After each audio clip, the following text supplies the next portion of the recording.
So, all the pundits have been giving their opinions on the Trump guilty verdict all over the media this week, mainly focusing on the impact that it'll have on his campaign. The answer to that is simple. It's having a very positive impact. Why? Because most politics in the Western world today is not a battle between traditional right and traditional left. It's between government, bureaucrats and legal elites on one side, and the people who are sick of being controlled by the government, bureaucrats and legal elites on the other side. And most people don't care what Trump did as much as they care about the state going after him for what he did. Most people don't like dirty politics. They may not understand all the details, but they know when they smell a rat. And they don't like being taken for fools.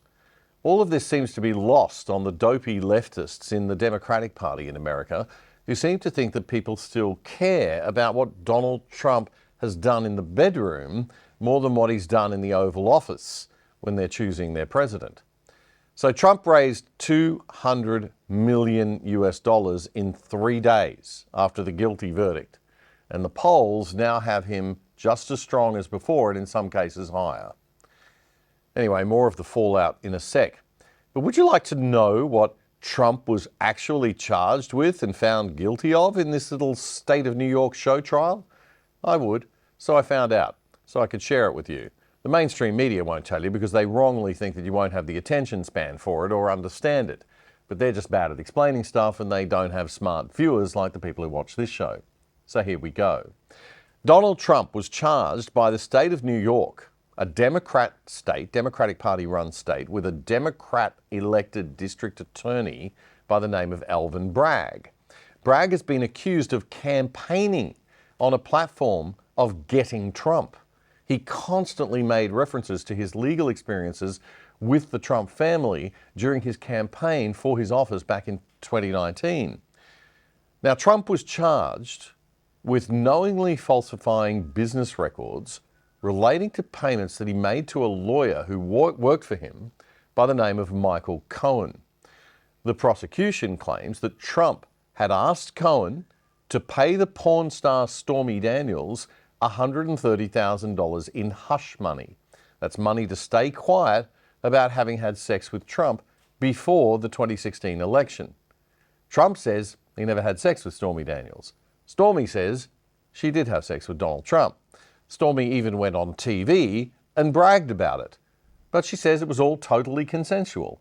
But you say it's not a Me Too case. It is not a Me Too case. I mean, I wasn't assaulted. I wasn't attacked or raped or coerced or blackmailed. They tried to shove me in the Me Too box to further their own agenda. And first of all, I didn't want any part of that because it's not the truth and I'm not a victim in that regard. Okay, so she's a porn star. Nothing to gain whatsoever from claiming to have had sex with Donald Trump, except fame, money, notoriety, celebrity. Well, she has everything to gain. So she's already a pretty crappy witness. Fast forward 8 years, and Bill Maher, who's a left-wing TV show host who hates Trump, is forced to kind of point out that Stormy Daniels' testimony in this 2024 New York case didn't match up with what she said back then. That's not what she's saying now. She's talking about he was bigger and blocking the way. It's all the Me Too buzzwords. She said there was a power imbalance of power for sure. My hands were shaking so hard. She said she blacked out. Blacked out? She's a porn star. So now she's not just a crappy witness, she's a doubly crappy witness, a proven liar. So her testimony is worth absolutely nothing. Okay, so what have the prosecution got then? Well, they've got the lawyer himself, Michael Cohen, the guy that they claim paid the hush money to the porn star. Now, remember, Trump is not on trial for sleeping with a woman. He says he didn't sleep with her. But even if he did, you'll be pleased to know that that is not a crime in the United States of America, yet. People are still allowed to have sex without the government's approval. No, the crime is the hush money payments. Actually, no, it isn't. The hush money payment is not a crime in New York State. The charges were for falsifying business records. So what the heck's that got to do with all this? Well, let's explain how that happened a bit. The claim was that Trump hired Cohen to pay Daniels $130,000, right? Cohen says he paid for that out of his own pocket and then he had to be reimbursed by the Trump Corporation. So Trump is on trial because when his company reimbursed Cohen, it didn't write on the books $130,000 for Michael Cohen to pay hush money to Stormy Daniels. Instead, they wrote retainer payment to Michael Cohen for legal services. Now, Trump's lawyers had the audacity to suggest that the payments to Cohen were actually for legal services. But never fear, the New York prosecutor has a star witness, Michael Cohen himself. Cohen was the only witness who testified that Trump knew about the true purpose of those reimbursements to him. There's just one little problem with all of this. Cohen hates Trump and he has an axe to grind. He's a tainted, super crappy witness because he wants revenge on Trump for not giving him a nice job. How do we know he wants revenge on Trump and is an unreliable, shoddy witness? Gee, I don't know. Oh, that's right, yes. He wrote a book about it, about Trump, called Revenge. And Cohen is selling another book now. He went on CNN this week to discuss the verdict and says it was good that Trump didn't give testimony himself. Donald doesn't know how to tell the truth. His lies are compounded only by lies. You know the old expression, a lie begets a lie? Well, what happens when you've told 35,000 plus of them? He can't keep the story straight. Right, okay. Only problem there is that Cohen himself spent more than a year in prison after pleading guilty to 9 federal crimes, and he was disbarred as a lawyer. Since getting out of jail, he's had his own podcast in which he constantly criticises Trump. Oh yeah, and this is what he used to say about Trump. He's a smart man. He's a decisive man. He's a swift-acting individual. The words the media should be using to describe Mr. Trump are generous, compassionate, principled, empathetic, kind, humble, honest, and genuine. Yeah, just a little bit inconsistent. So that's the star witness. In fact, the only witness to this terrible crime worthy of hauling a former American president before a judge and damaging the entire reputation of the United States and New York forevermore. But there were 34 counts. We've heard the media say over and over and over again, he's been convicted of 34 counts of fraudulently messing with business documents. Not really. The payment to Cohen was spread across 11 smaller payments. So the New York prosecutors made a count for 11 checks, 11 invoices, and 12 ledger entries. Total, 34 counts. It was one alleged crime split into 34 little crimes for maximum dramatic, political, and PR effect. Anyway, the jurors decided to believe Cohen. And here's where it gets a bit legally technical. A felony in America is typically defined as a crime punishable by more than a year in jail, while a misdemeanor is usually an offence punishable only by fines or by short terms of imprisonment in local jails. In Trump's case, what he was accused of is only a felony if the misrepresentation of that business expense on the books was done by an offender intending to commit another crime or to aid or conceal another crime by falsifying records in the first place. And here's where things got really weird. The judge told the jury that they didn't need to agree on what that other crime might have been. They only had to agree unanimously that another crime might have been in the works, whatever they thought it might be. High-profile US criminal defense attorney Mark Geragos told Piers Morgan Uncensored this week that was very concerning.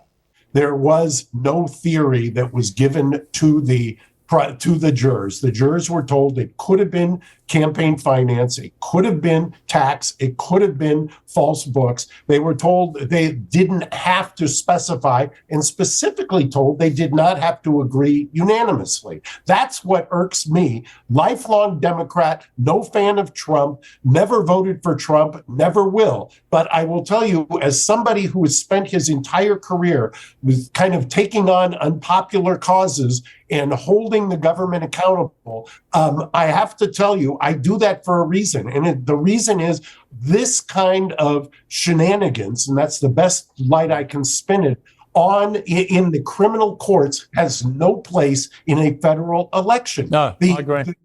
You'd have to be a pretty brainwashed anti-Trumper and quite ignorant to be blind to how much of a political setup this whole thing was. Also on the Piers Morgan show this week, we got to see such brainwashed ignorance. Francesca, my question for you is, I understand how joyous you must be feeling that Donald Trump has been convicted because he slept with a porn star 20 years ago and may have shuffled some business papers about it. But why is it good for America that one of your 46 presidents has been treated in such a humiliating manner over something so trivial? And why do you guys not see that this might help him rather than hinder him in the election? I happen to believe, Piers, that it's good for America when you hold the person who has the highest office in the land to the standards of the American law. And in this case, New York state law, where he committed these crimes. I happen to believe that it is a telltale sign of coming totalitarianism, fascism, skirting of the law when you allow a president to simply do whatever he wants and actually never hold him accountable. Oh, that sounds so very noble. That's Francesca Fiorentini, a 40-year-old journalist who used to work for Al Jazeera. Al Jazeera is the Qatari-owned TV news network. She worked for their far left-wing AJ Plus digital channel, which is all over the place on social media that your kids are probably consuming, by the way. Brainwashing. That channel's aimed at young people in the West. They cover issues regularly, really important issues such as white fragility and toxic masculinity and other woke nonsense. Since then, she's appeared on the ultra-left-wing The Young Turks show online and occasionally the most extreme-left US cable news network, MSNBC. She doesn't seem to care about Bill Clinton's shenanigans or Joe and Hunter Biden's amazing ability to avoid any legal action over their unusual sideline business activities. Oh, and when it comes to the actual facts of the case against Trump, well, she kind of came a bit unstuck, shall we say, while debating the Daily Wire's Michael Knowles, who was also on the Piers Morgan panel. Watch this. This has absolutely nothing to do with the law. As was noted earlier, at most you're talking about a misdemeanor that would have already expired under the statute of limitations. I'm not even convinced that there was really a misdemeanor that Trump committed. So my fellow panelist here is celebrating that the rule of law has been vindicated and overturned 234 years of American legal tradition. I would challenge her to see if she could possibly articulate how and what crime Trump committed, because so far Alvin Bragg, the DA, has failed to do so. The judge in the case, Judge Merchan, has failed to do so, and they can't do it because Trump didn't commit any of the crimes for which he's been convicted. Francesca, just on that point, what crime did Trump commit? It was financial crimes. It was white collar crimes. What was it? Exactly Which what one, they though? charged him. He was convicted on. What was the crime? It's New York state law. No, I understand. What was the crime? It is Francesca, actually. I don't even like it. It is. Well, hang on, Mark. He just got convicted on 34 counts. Francesca, what was the crime? Of like cooking the actual book. What was the crime? You are not allowed. So you are not allowed to use your own financial, like your own money to pay off somebody. And then he logged it as something different. He logged it as just a regular payment, but he was actually paying off this porn star to keep quiet, which if he hadn't been running for president would not have mattered, but he was. And so it impacted campaign finance laws in New York State. Okay, that is what Juan Merchan just oversaw this. Okay. Alvin Bragg brought these charges because That's not quite what happened. Okay. To 3 years to do it. Let's just go before Kevin. I'll be very, very, very patient. I will come to you. Look, I'm no expert. Let me just say, hang on. No, Michael, Francesca, You are no expert. by the That's way. right. Because the campaign finance law is a federal law. There's no doubt this case against Trump would never have been brought if not for the fact that there was a political motive. And in my opinion, that is the real crime here. That is election interference. That is abuse of the criminal justice system in a way that damages the institutions and conventions of the United States. And that is the work of the Democratic Party, not Donald Trump. And then there was this super creepy moment. Mr. President, can you tell us, sir, Donald Trump refers to himself as a political prisoner and blames you directly. What's your response to that, sir? Do you think the conviction will have an impact on the campaign? We'd love to hear your thoughts, sir. Should he be on the ballot, sir? Weird stuff that. Donald Trump gave his first interview after the guilty verdict to Fox News' Fox and Friends show. These people are sick. They're sick. They're deranged. I talk about the enemy on the outside and the enemy from within. So you have Russia, you have China. But if you have a smart president, you always handle him. Quite easily, actually. We have a lot of advantages. But the enemy from within, they are doing damage to this country. They want open borders. They want high interest rates. They now want to quadruple your taxes. Quadruple. All my life I watched politics, and it was always like politicians want to lower taxes, not quadruple them. There's a whole sickness going on right now. The good news is that I think we've set a record beyond all records for fundraising. That's like a poll. And another one just came out just before I got in that we're 6 points higher than we were before. So I don't know if that holds up. I mean, I'm just not sure. But people get it. It's a scam. And the Republican Party is really, they've stuck. They stick together in this. They see it's weaponization of the Justice Department, of the FBI. And, that's all coming out of Washington. You may think it's brag. Take a look at who opened the case. I'm not allowed to talk about it because I have a gag order. I'm probably, I guess, the first presidential nominee and the leading crooked Joe by a lot that's not allowed to talk. Maybe they're doing me a big favor. Who knows? But I'm not allowed to talk. I'm gagged. Nobody's ever heard of it. It's all coming out. It's weaponization, and it's a very dangerous thing. We've never had that in this country. And, they have misinformation. Donald Trump is a threat to democracy. It's just words. He doesn't even know what it means. But it's like their slogan, I'm a threat to democracy. I'm the opposite.